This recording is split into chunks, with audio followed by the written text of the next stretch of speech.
Vamos começar do começo. O seu nome é Manuel Messias Conceição Souza. Mas dentro do candomblé você tem outro nome. Sim.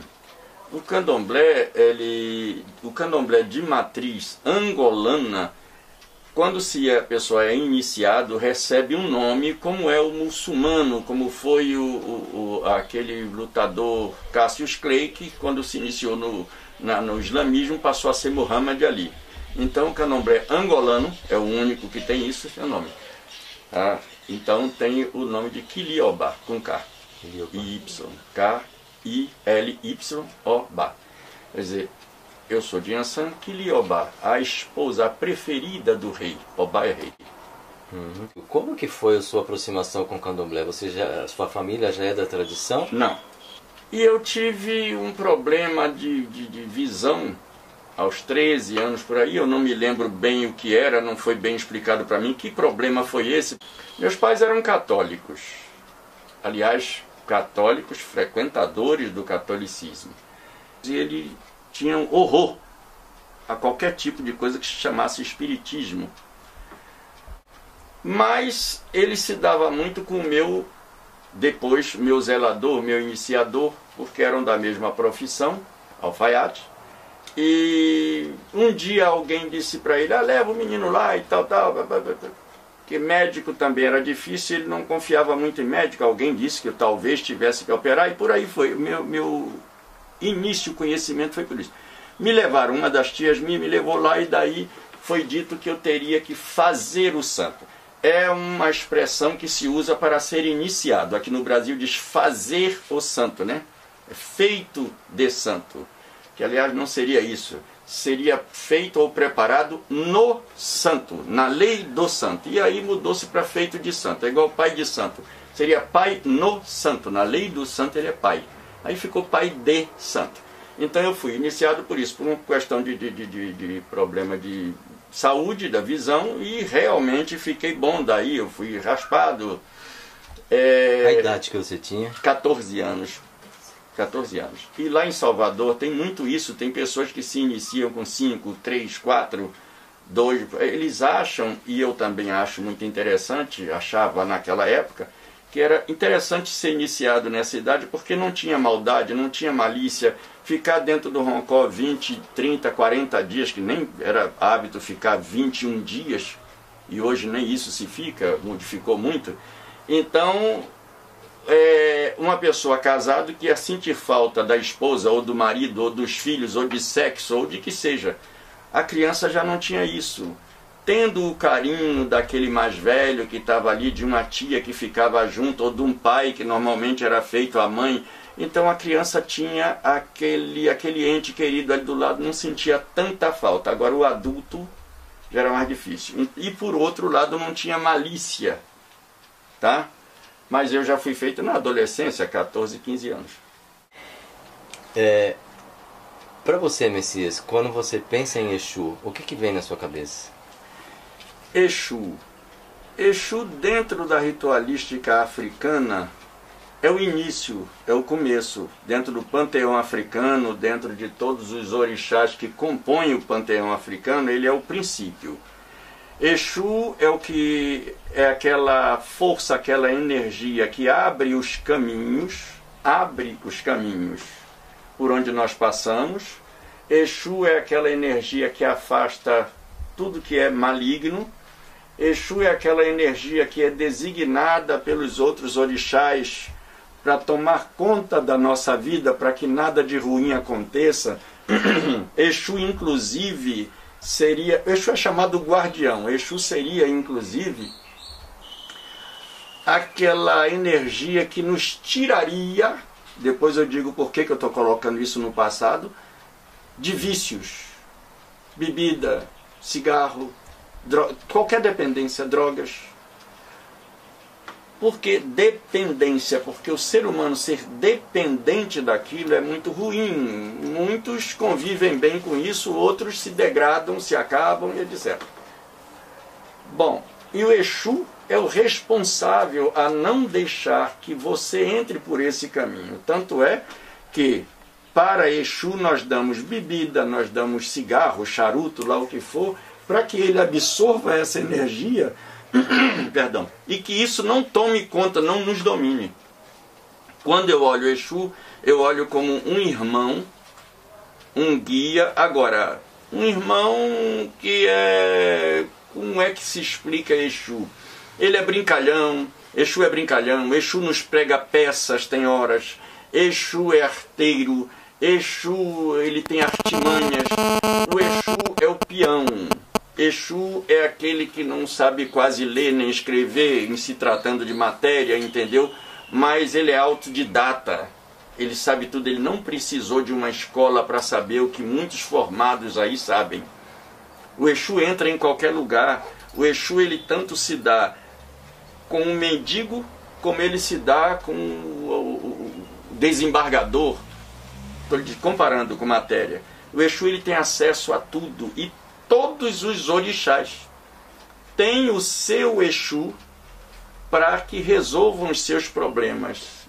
O orixá recorre a Exu. Todos os orixás têm que recorrer a Exu. Para se abrir um trabalho em candomblé, para se abrir... A palavra em candomblé não é essa, mas eu vou dizer, como diz na Umbanda, uma sessão, um toque, um xirê, entendeu? Tem que primeiro se louvar Exu. Primeiro é Exu. Exu vem, limpa ali a casa, faz e tal, despacha-se o padê lá fora para Exu ir comer lá com quem ele queira lá fora. O ambiente está limpo, aí começam os orixás a chegarem. Exu limpou o ambiente. Então Exu é isso, Exu é o guardião. A sua experiência pessoal, no seu dia a dia, como é que você lida com Exu? Você faz oferenda? Sim. Oferenda. Fazemos tanto para Exu como para todos os outros orixás. Isso daí é uma prática que tem no candomblé, que os africanos... Por que das oferendas? Eu vou me demorar um pouquinho que eu tenho que explicar. Por que das oferendas? O africano acreditava, como nós acreditamos, que tudo na natureza tem um guardião, tem um orixá. Essa palavra orixá é de vertente nigeriana, do dialeto iorubá, que quer dizer ori, cabeça, ixá, comando. Orixá é aquela força que comanda a cabeça. Então, resultado, o africano achava, e que é uma verdade para nós, que tudo na natureza, as matas, cachoeira, rio, mar, pedra, tem um orixá que comanda aquilo. Se ele ia pescar, ele sabia que o rio tinha um orixá que tomava conta dos peixes, que protegia os peixes. E ele, na intenção de não agredir aquele orixá e os seus protegidos, que eram os peixes, ele pediam licença, porque ele tinha que se alimentar. E o peixe era um dos tipos de alimentos que tinha ali à porta da casa deles. Então eles pediam licença, pegavam aqueles peixes para sustentar a sua família. Desses peixes, eles davam, o percentual é meu, entenda bem, abro aspas, eles davam 0,001% para aquela entidade de presente. Então preparava aquele peixe com temperos lá que eles achavam que era interessante, o que era mais bonito, o que era mais gostoso para eles, e ofereciam para a dona do rio, que é Oxum, por terem pego alguns peixes. Se eles iam para as matas que pertencem ao Oxóssi caçar algum animal, daquele animal eles davam oferenda, agradecendo por Oxóssi ter dado para eles. Fruta era a mesma coisa, folhas que pertencem ao Ossan, eles pegavam aquelas folhas, usavam, tanto é que nos banhos nós usamos as folhas, depois não jogamos fora no lixo nem nada, devolvemos aquelas folhas à mata, porque se elas não servirem para mais nada, serve para adubo. Então oferecemos a Exu exatamente porque ele nos abre o caminho, ele nos traz alegria, ele nos traz dinheiro, ele nos livra dos inimigos e tal. É como forma, isso é um pouco até agressivo dizer que é um pagamento, mas vamos lá, é forma de um pagamento. Se o doente quer canja, canja no doente. Se eles gostam dessas oferendas, então damos a eles essa oferenda em troca do que eles nos deram. Então são feitos, respondendo a sua pergunta, oferendas por esse motivo. Deve existir muitas lendas a respeito de como que Exu apareceu, do que é Exu. Você tem alguma de sua preferência que você gostaria de relatar? Sim. Existem realmente algumas lendas, mas como você está dizendo, são lendas. Foram coisas que foram criadas, porque é como você perguntar, de onde veio Deus? Acabou o assunto, nem padre, nem papa, nem ninguém lhe responde isso. Uma energia cósmica, não sei o que, enrolam, mas não dizem. E aí é que é o bonito, é o mistério daquilo que está acima da nossa inteligência, né? Que são os espíritos, são os seres cósmicos. No dia que o ser humano conhecer, souber de toda a verdade, acabou-se a essência. Então o ser humano, nós que estamos em fase de evolução, nós temos que ir gradativamente até chegar àquele estágio de saber isso tudo. Como os africanos não sabiam como começaram, cada um tem a sua lenda que foi passado de pais para filhos pelos seus ancestrais.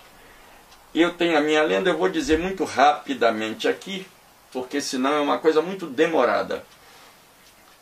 Existia numa determinada localidade da Nigéria, colocando Nigéria, né, o povo de Queto, existia numa determinada localidade uma negra cujo nome era Okulakan. E essa negra banhava-se sempre no rio, né, porque não tinha chuveiro nem nada, então rio ou cachoeira. E ela banhava sempre no rio, na cachoeira. Quando foi um dia, ela banhando, ela viu uma imagem refletida lá que não era dela. Ela olhou mais 2, 3 vezes e continuou aquela imagem. E ela ficou um pouco assustada.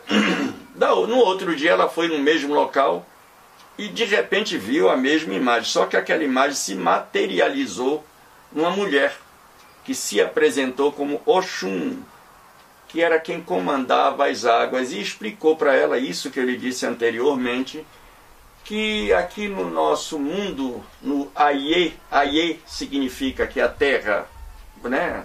Não é terra na sua essência, terra, o globo terrestre. No Aie, aqui na Terra, tudo tinha um dono, tudo tinha um comandante, tudo tinha aquele espírito, aquela entidade, aquela energia que comandava, que era o responsável por aquilo, porque existia um Deus maior, que era Olorum, na Igreja Católica, Deus. Para os africanos, que não conhecia esse Deus do católico, mas conhecia o Criador de tudo, chamado Olorum, Oló, Senhor. Orum, o céu, o firmamento, o Deus do céu, aquele que criou lá em cima, que eles não sabiam dali para cima o que tinha. Então, designado por Olorum, que era o Criador de tudo isso que a nossa vista alcança, tinham energias colocadas para tomar conta das matas, da cachoeira, do rio, das pedras, da terra, da folha, dos animais. E Oxum explicou que ela era que comandava os rios. E essa negra Okulakan, que não sabia nada disso, ela pensou que o rio era o rio, qualquer um podia tomar banho, como realmente podia. Mas tinha seu guardião, o guardião era Oxum. E Oxum então disse para ela que ela foi escolhida para começar eu vou colocar em nomes hoje conhecidos, uma religião, uma cultura espiritual, que hoje nós chamamos de candomblé, que nem na África não tem esse nome. Então, resultado, que ela iria ser a primeira iniciada para ela começar a iniciar outras pessoas, para que essas entidades, esses espíritos, essas energias passassem a possuir o corpo daquelas pessoas para virem cumprir sua missão aqui na Terra. Então Oxum disse que eu vou chegar a Exu já. É um pouco grande a história. Oxum disse que ela iria ser iniciada. Ela não sabia como. Oxum disse: quando chegar o dia, você vai ser instruída, você vai ser levada para onde tem que ser levada e para fazer o que tinha que fazer, o que tem que ser feito.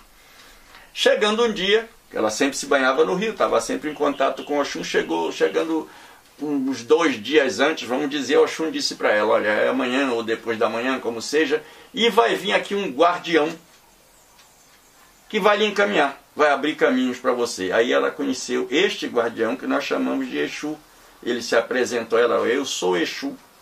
A minha função aqui é encaminhar você, levar você até o seu destino, que você chegue lá intacta, sem que ninguém mexa consigo, sem que animais lhe atormentem, sem que outros guerreiros de outras tribos lhe peguem como escrava e por aí vai, como prisioneira.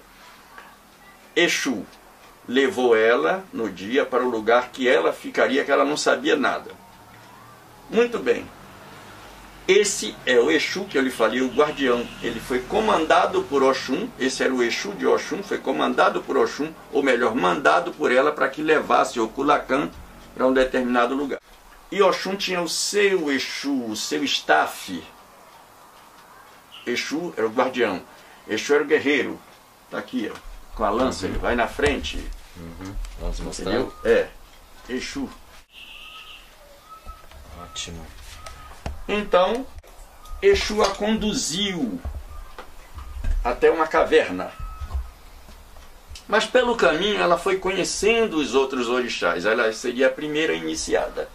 Então Exu apresentou ela, num certo ponto da estrada, para o irmão dele mais velho, Ogum.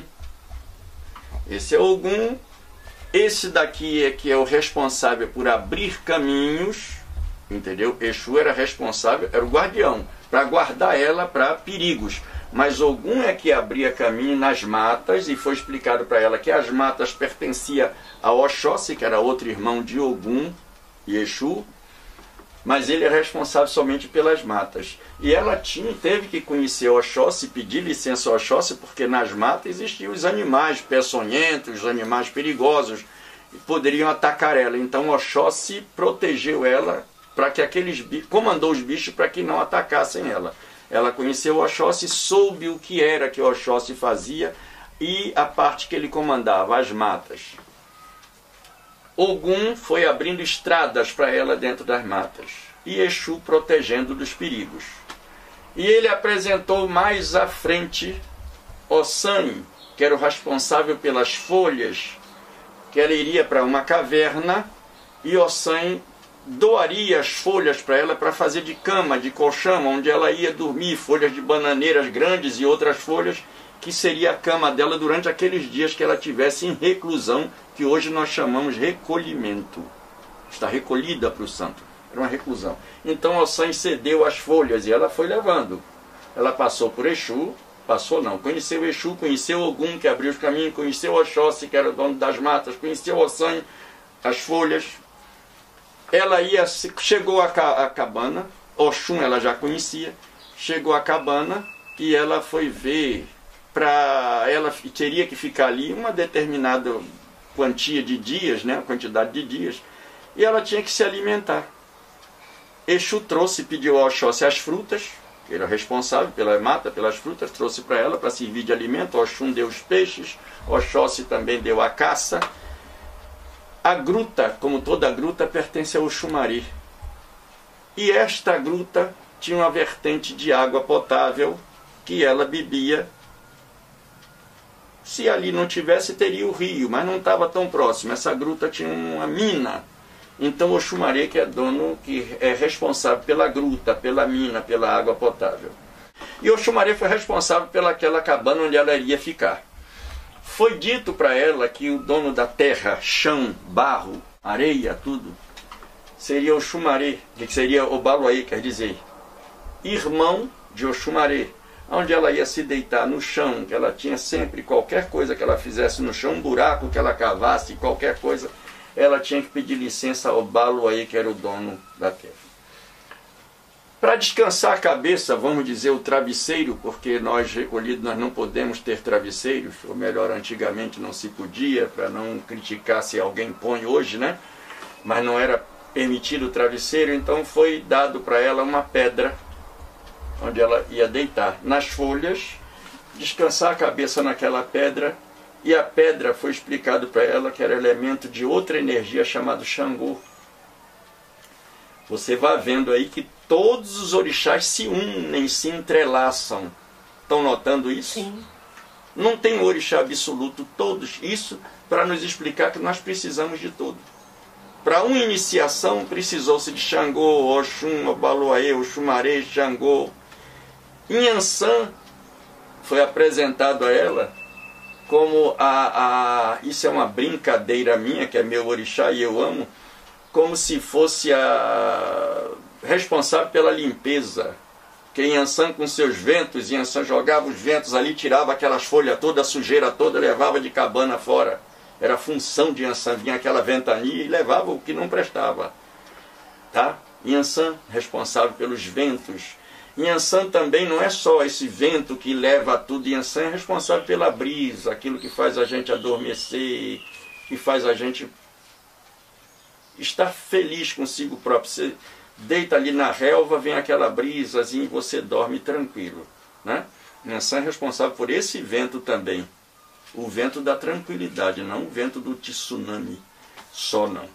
Então, ela foi conhecendo a pedra que era de Xangô, que ela dependeu para riar a cabeça, e olha que a cabeça é importante, é aquilo que pensa, é o que nos guia.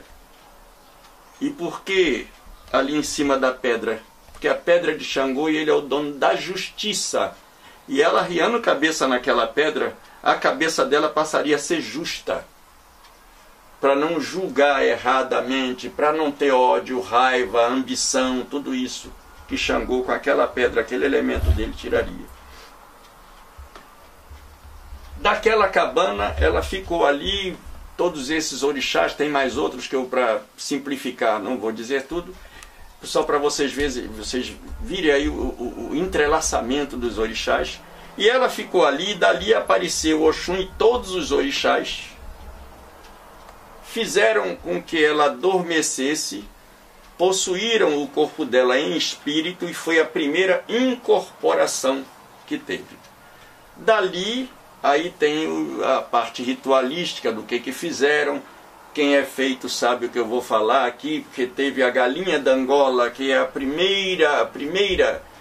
primeiro animal que foi posto em sacrifício, que a galinha da Angola, ela tem uma sobressalência na cabeça, tá? Vocês conhecem? Ela tem uma sobressalência aqui na cabeça, Etu, chamamos de Etu, que aquilo ali, por incrível que pareça, qualquer um Iaô que vocês vejam aí tem alguma coisa assim parecido na cabeça, eu não posso entrar em detalhes, porque aquilo ali, a galinha da Angola, ela põe os ovos ali, e ela sabe onde ela põe os ovos, que o vento não vai vir naquela direção. Aquilo ali é o radar dela.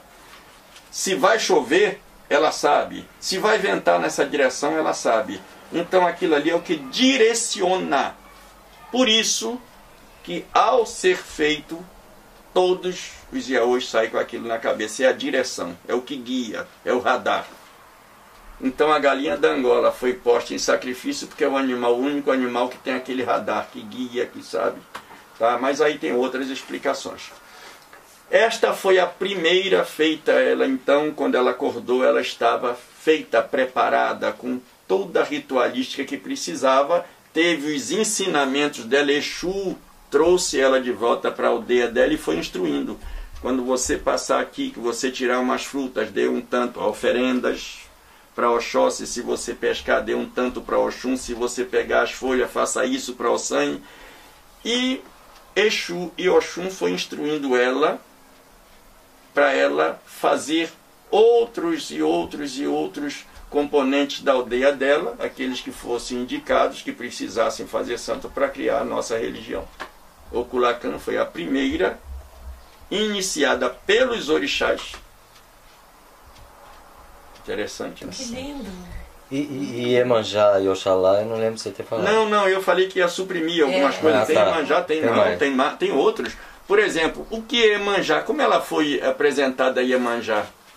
Ela foi colocado para ela que todo o rio de Oxum, no final, ele desembocava no mar, que é a maior parte do globo terrestre, é o mar. O mar Iemanjá é mãe de todas as cabeças, então Iemanjá pega tudo aquilo que Oxum carregou do rio, que a terra que o vento colocou, Iemanjá pega. E ela foi apresentada a Iemanjá como sendo a mãe de todas as cabeças, aquilo que abraça tudo, é o orixá maior antes de Oxalá.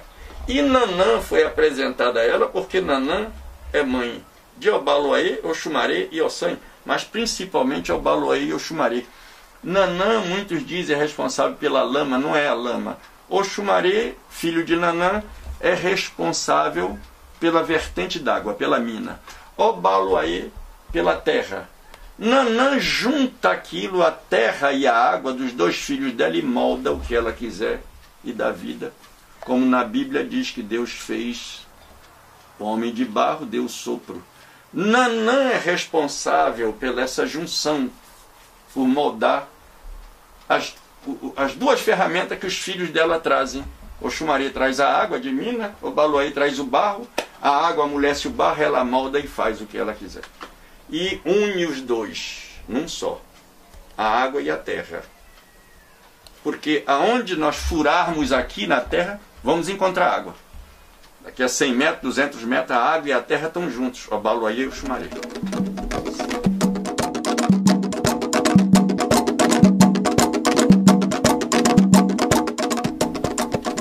Exu, durante muito tempo aqui no Brasil, ele foi discriminado. O Exu não podia ser dono de cabeça de ninguém por causa disso aí. Disso aí que eu lhe contei, que ele é o guardião, ele fazia bagunça, ele etc.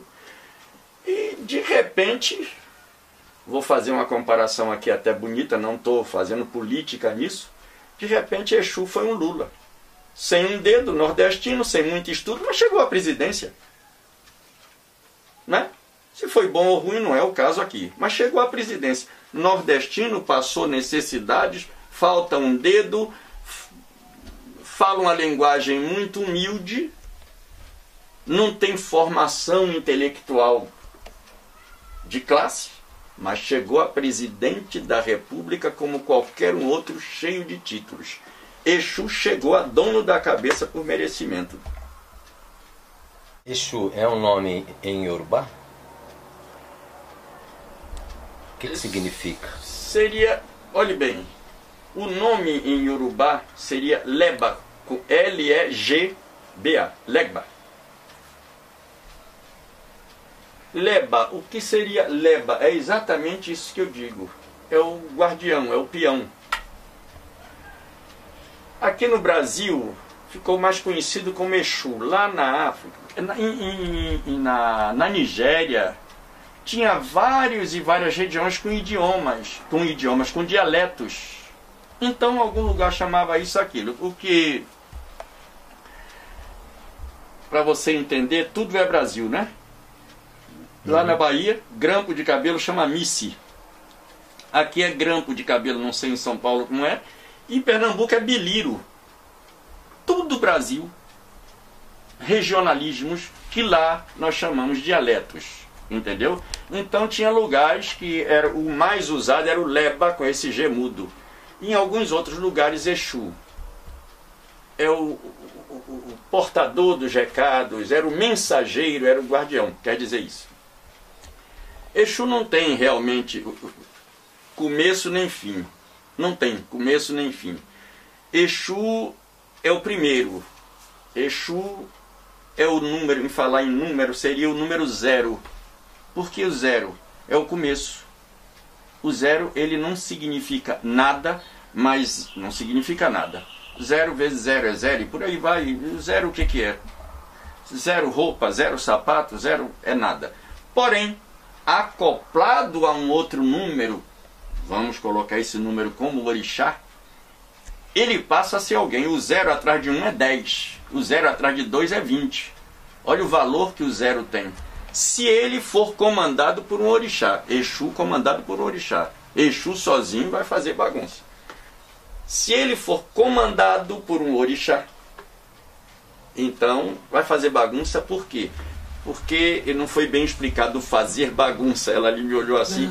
Vai fazer bagunça por quê? Porque ele acha que é absoluto, ele pode fazer o que for, e ele às vezes não tem esclarecimento para tanto. Exu é aquela personalidade que se dá muito bem com você, ele lhe beija, lhe abraça, eu te amo, etc. E uma coisinha que você fizer, ele fica com raiva, se bobear, quer lhe matar. Quer dizer, é 880, 800, sei lá, ele não tem muito meio termo. Então tem que ter alguém, esse alguém chamamos de orixá, para controlá-lo. Como nós, se tivéssemos um filho também assim, eu tenho pavio curto, a gente tem que... Olha, não é assim não. Entendeu? Entendi. Exu não tem começo nem tem fim. Exu, ele não tem assim pai e mãe, apesar que todo Exu é filho de Iemanjá. Mas ele não tem um pai, uma mãe, uma família que controle ele. Ele tem os orixás a quem ele pertence ou obedece. Se ele não tivesse esses orixás, ele fazia o que queria. Não tinha controle. Por isso que eu digo, Exu não tem começo nem fim. Onde é que começa o comando de Exu? Exu comanda a rua, Exu comanda a estrada junto com Ogum, Exu comanda as águas junto com Oxum, Exu comanda os ventos junto com Nhansan. Em todo lugar que você for tem Exu. Tem a presença de Exu. Como em todo lugar que você for no mundo tem o peão. Se não tivesse o peão, as altas esferas da sociedade ia dirigir o caminhão de lixo, capinar o quintal. Não ia ficar difícil, eles nem sabem fazer isso. E Exu faz isso com a maior tranquilidade. E olhe bem, isso aí não é degradante para Exu não. O que eu digo seria o lixeiro, o capinador, o cortador de grama. Não, porque toda a sociedade depende disso. Então toda a sociedade espiritual depende de Exu.